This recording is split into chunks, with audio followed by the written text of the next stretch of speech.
al pueblo israelita de Egipto, porque el Señor desde allí le pasó a llamar primogénito, hijo, a todo el pueblo de Israel. Y desde allí también lo encaminó hacia la tierra prometida. Nosotros, cuando salimos del mundo, cenamos con Cristo esa Pascua espiritualmente. La sangre que estaba en las puertas está en nuestro corazón. Y comemos de la carne del Cordero constantemente y así por todo siempre, para poder vivir a través del poder de Dios en Cristo Jesús y en su Espíritu Santo que está en nosotros. Amén. Entonces las casas de los israelitas que estaban en Egipto significan aquí estas casas, estos cuartos. Nosotros, las personas, los umbrales de las puertas, tu corazón, que Cristo ha penetrado en nuestras almas. Estar de pie, comiendo del Cordero, para ser librados después, significa que estamos en la presencia del Señor, en el poder de su Espíritu Santo, esperando la venida de nuestro Salvador. Recordémonos que los israelitas salieron en la noche. Salieron en la noche de Egipto. El Señor también vendrá como ladrón en la noche. De repente, cuando el mundo esté totalmente y plenamente en la oscuridad, el Señor vendrá de repente. Nadie lo sabrá, pero nosotros estaremos preparados. Estaremos como esos israelitas, de pie, comiendo del Cordero. Sí, Señor. Todo quemado, el holocausto, que significa todo quemado. Así también nuestra alma está en fuego. Como decía el pastor, hay calor, no nos queremos ir para el calor que está hacia abajo. Queremos estar en el calor del Espíritu Santo, que es frescura para nosotros. Bien. Entonces vemos esa maravilla relatada aquí y comprendida en el Espíritu, de cómo el Señor cumplió con el participar y comer con sus discípulos en la Pascua, y cómo Él se transformó en el Cordero Pascual. Por eso que el Señor es el Cordero, aquel que se entregó por nuestros pecados. En aquel tiempo los israelitas escogieron un corderito de estos que nosotros conocemos que hay en el campo, ¿cierto? Hijo de las ovejas, de 1 año, sin defecto. Nosotros también tenemos que estar sin defecto, sin pecado delante del Señor, porque el Señor, cuando se entregó por nosotros, era como aquel cordero, inocente, sin pecado. Amén. Mis hermanos, ahí venimos y damos una vuelta a la página y pasamos al capítulo 13. Capítulo 13 de Éxodo. Dice la palabra así, como título: consagración de los primogénitos. Jehová habló a Moisés diciendo: conságrame todo primogénito, cualquiera que abre matriz entre los hijos de Israel, así de los hombres como de los animales, mío es. Mi hijo eres tú, mi primogénito eres tú, dice el Señor en el Salmo 2, ¿cierto? Y de él me agrado, de él me complazco. Mi hijo eres tú, dice el Señor. Este es mi hijo, mi primogénito. El primero de los que nacieron y el primero de los que resucitamos. El Señor también nos enseña aquí en la ley, en el Antiguo Testamento, de que el Señor también le pidió al israelita un primogénito de los animales. Pero tiene un significado enorme. ¿Por qué le pidió el primogénito de los animales? Porque así como el Señor también le dijo a Abraham para que sacrificara Isaac, su único hijo, y cuando lo iba a sacrificar, vio la fe de Abraham, que le iba a entregar a Dios su único hijo, y el Señor le envió aquel caldero. Así también el Señor también entregó su único hijo por nosotros. Por eso que Abraham, a quien Dios le hizo la promesa, el padre de la fe, porque fue el primero que creyó. Por eso todos aquellos que hemos creído también somos de la descendencia de Abraham, o sea, porque él creyó. Pero como dice la palabra, Dios le hizo la promesa a Abraham, no a Abraham y a su descendiente, sino que no a su descendiente, como si fuesen muchos los descendientes, sino que a su descendiente, que es Cristo Jesús, que está en Gálatas capítulo 3, versículo 16, y refiriéndose a Cristo Jesús como el único primogénito. Porque el primogénito de aquellos animales, ¿cierto?, que Dios requería para él, tenían que ser todos para el Señor, ofrecidos al Señor, porque el Señor vino y nos ofreció su Hijo, el primogénito de toda la creación, el que creó todas las cosas, el mismo, pero manifiesto en medio de los hombres. Todo lo que abre madre. Recordémonos que cuando Caín y Abel fueron y ofrendaron a Dios, Abel ofrendó de las ovejas, de los frutos de las ovejas. También le ofrendó cordero, ¿cierto? Entonces, ¿por qué? Porque aquello significa vida. Ahora Caín le ofrendó de las cosas del mundo, del campo. Entonces muchas veces nosotros le queremos ofrendar a Dios alguna cosa y no le ofrendamos lo mejor que tenemos, nuestra vida, ¿cierto? Obviamente que el Señor nos agrada, como nos agradó de Caín, porque Caín le ofreció de los frutos del mundo. Ahora Abel, del fruto de las ovejas. ¿Por qué? Porque el fruto de las ovejas significa el cordero pagador por los pecados del hombre. En ese tiempo la ley como sombra, como entendimiento para que el hombre esperase al ungido, a nuestro Señor Jesucristo. Ahora, Cristo Jesús, nuestro Dios. Amén. Todo tiene un significado. Amén. De lo contrario, ¿por qué estaría todo esto aquí? Muchas veces agarramos la palabra y no entendemos por qué había esos sacrificios. Hasta podemos decir, pobre cordero, pobre animal que era degollado allí. Pero el Señor así se agradó para que por el sacrificio del inocente todos los culpables fuésemos inocentados. ¡Qué maravilla! O sea, no hay remisión de los pecados a no ser que haya derramamiento de sangre, pero el derramamiento de sangre del justo, del Cordero, de Cristo Jesús. Porque ¿cómo podría salir por la virtud de Dios, el Espíritu de Dios, de los más altos cielos? ¿Cómo se podría derramar sobre los hombres si somos todos pecadores?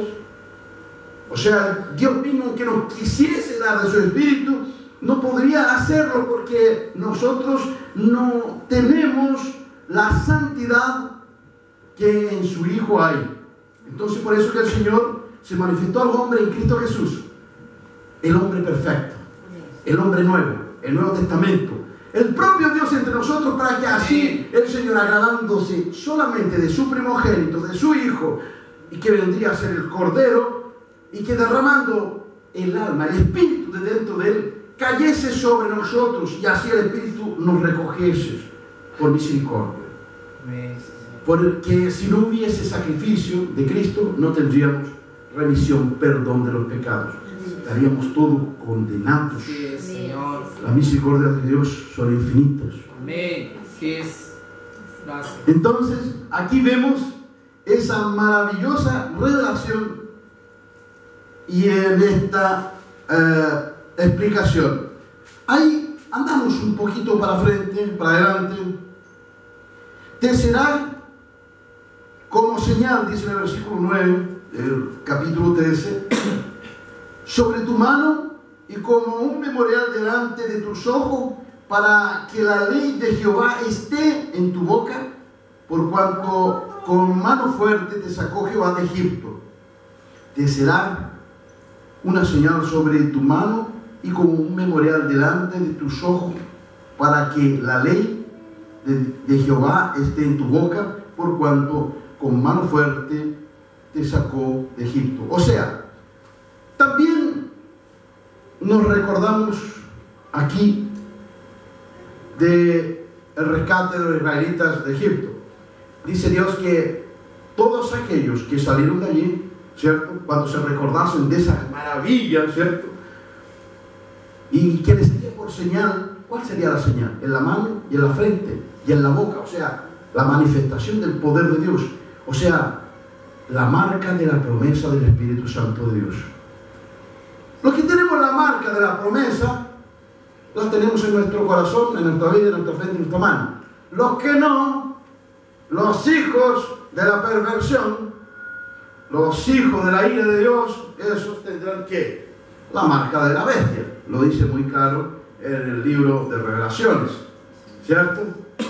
Que todo aquel que tenga la marca en la mano y en la frente del maligno, ¿cierto? Será hijo de la bestia o del falso profeta. Pero nosotros tenemos la marca ¿de qué? De la promesa, la sangre del Cordero.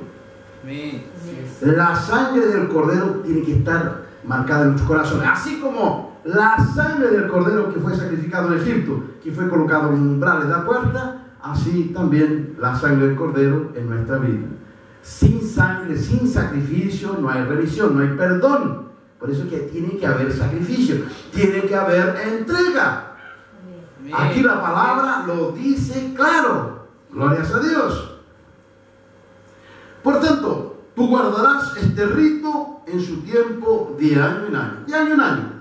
Hasta cuando Cristo Jesús lo cumplió en el mismo. Glorias a Dios. Y cuando Jehová te haya metido en la tierra del cananeo, la tierra prometida, como te ha jurado a ti y a tus padres, y cuando te la hubiere dado, dedicarás a Jehová todo aquel que abriere matriz, o sea, todo primogénito. También como señal, ¿cierto?, del primogénito único de Dios que vendría entre nosotros. Y recordemos que aquí dice cuando entrar en la tierra prometida, después, cuando entrar en la tierra prometida. Resulta que Dios no se mostraba en cualquier lugar israelita, se mostró allí en el desierto porque ellos iban caminando hacia la tierra prometida. Pero Dios no se mostraba a los chinos, Dios no se mostraba en Europa, Dios no se mostraba a los egipcios, Dios no se mostraba a los persas, Dios se mostraba solamente a su pueblo y usó un intermediario. En aquel tiempo Moisés, y después el único intermediario entre Dios y los hombres, que es el propio Dios, es Cristo Jesús. Y Dios no aparece en cualquier lugar. Dios aparece en su tierra prometida. Si somos su tierra prometida, Dios aparece para nosotros. Amén. Sí. Dios no es tangible, dicen los descreyentes. Es claro que ellos no lo ven, pero si nuestra propia vida natural no es tangible, nosotros vemos la forma de nuestra creación. No vemos más de un 1% de todo lo que podemos ver como realidad. Si los vemos así, vemos que tenemos una forma. Si no nos miramos al espejo, no vemos ni siquiera nuestro rostro. Si no aprendemos biología o alguna otra ciencia que nos diga cómo es nuestro interior, no sabemos cómo son nuestros órganos dentro de nosotros. ¿Alguno de nosotros ve la sangre circular por nosotros? No. ¿Ve nuestro cerebro cómo funciona? No. No vemos nada. Somos ignorantes. ¿Cómo entonces podremos ver a Dios por nuestro propio raciocinio? De forma alguna. Dios tiene que mostrarse. Por eso Dios es tangible para aquellos que hacemos parte de Él. Así es, Señor. Porque la existencia del ser humano, aunque natural, tampoco es tangible ni para Él. Porque no es tangible, porque Él sabe que vive, pero sabe que es una masa corporal que anda andando de un lado para otro. Pero no conoce nada de Él. No sabe ni siquiera cómo sanar un resfriado. ¿Cómo va a conocer a Dios? No sabe nada. Hay una ignorancia en el hombre natural y sobre todo en aquel que no cree en Dios. Por eso es que el hombre, si renuncia a sí mismo, si se baña en la sangre del Cordero, hay remisión de sus pecados. Gloria a Dios. Gracias. Y dice así: y asimismo todo primer nacido de los animales, los machos serán de Jehová. Mas todo primogénito de asno redimirás con un cordero, y si no lo redimieres, quebrarás su cerviz. También redimirás al primogénito de tus hijos. Puede ver que aquí coloca el primogénito de los asnos, que también tenían que también sacrificarse un cordero para que sea redimido. Recordemos que el Señor Jesucristo entró en un asno en la ciudad de Jerusalén. ¿Qué significa el asno? Mis hermanos, es duro decirlo, pero el asno significa la humanidad rebelde, la carne rebelde. Puede ver que el Señor entró en un burrito, ¿cierto? No entró dentro de la ciudad celeste. ¿Por qué entró en un burrito? ¿Por qué no entró en un caballo brioso? Él va a venir en un caballo brioso, bonito, que es la propia iglesia, que es el poder de su espíritu, el poder, el Señor de los señores, viniendo en las nubes, los altos cielos, ¿cierto? Pero el Señor entró en Jerusalén en un asno, en un burrito. Pero ¿qué es lo que quiere decir eso? Que tiene que ser redimido el hombre para poder estar en la presencia de Dios. Entonces, aquel burrito en el que entró nuestro Señor Jesucristo en la ciudad de Jerusalén, que es todo también una forma mediática de decir, de hablarnos, diciendo así que el Señor entra junto, montado en aquel que lo lleva, lo carga a la ciudad de Jerusalén. O sea, aquí el pueblo rebelde es obediente y así entra con nuestro Señor Jesucristo dentro de la ciudad. ¿No es verdad? El burrito entró con el Señor. La mayoría de aquellos que alababan al Señor, bendito es el Señor en las más altas alturas, y lo ovacionaron cuando el Señor entró en Jerusalén antes de ser crucificado, al otro día estaban diciendo: crucifícalo, crucifícalo, crucifícalo. Tiene que haber arrepentimiento, revisión, ¿cierto? Renuncia. La ciudad de Jerusalén, ¿cuál qué? La ciudad de Jerusalén somos todos nosotros. Recordemos que la ciudad de Jerusalén, descrita en Apocalipsis, dice que las puertas son las tribus de Israel, las columnas son el apostolado y las piedras preciosas somos todos nosotros que construimos la ciudad. También el Señor le llama de esposa del Cordero, la llama de la novia, o sea, la novia de blanco. Por eso que todas las personas se casan de blanco, queriendo imitar la pureza de la iglesia que va a tener cuando el Señor venga. Puede ver que el Señor nos está apretando. Por eso es que cada día el que no se esté en la pureza del Señor sufre más. Si no nos aprieta, si no nos hace pagar en el sacrificio, ¿cierto? Si no nos coloca en el altar y nos coloca fuego, nosotros nos entregamos completamente. Pensamos que se puede vivir este mundo de una manera fácil, y no es bien así. Entonces tiene un significado enorme. Y siguiendo aquí en este conocimiento, dice que también el primogénito de los hombres, también redimirás al primogénito de tus hijos. Y cuando mañana te pregunte tu hijo diciendo: ¿qué es esto?, le dirás: Jehová nos sacó con mano fuerte de Egipto, de casas de servidumbre, y endureciéndose Faraón para no dejarnos ir, Jehová hizo morir en la tierra de Egipto a todo primogénito, desde el primogénito humano hasta el primogénito de la bestia, y por esta causa yo sacrifico para Jehová todo primogénito macho y redimo al primogénito de mis hijos. Entonces, aquí el Señor nos dice que sacrificaba el primogénito de los animales como si fuesen inocentes para pagar el pato, los pecados de los hijos mayores o primogénitos de los hombres. O sea, está diciéndonos claramente aquí que aunque fuese un niño, el primogénito de un hombre, de un israelita, no era santo, no. Tenía que morir uno para que él entrase en santidad de la presencia del Señor.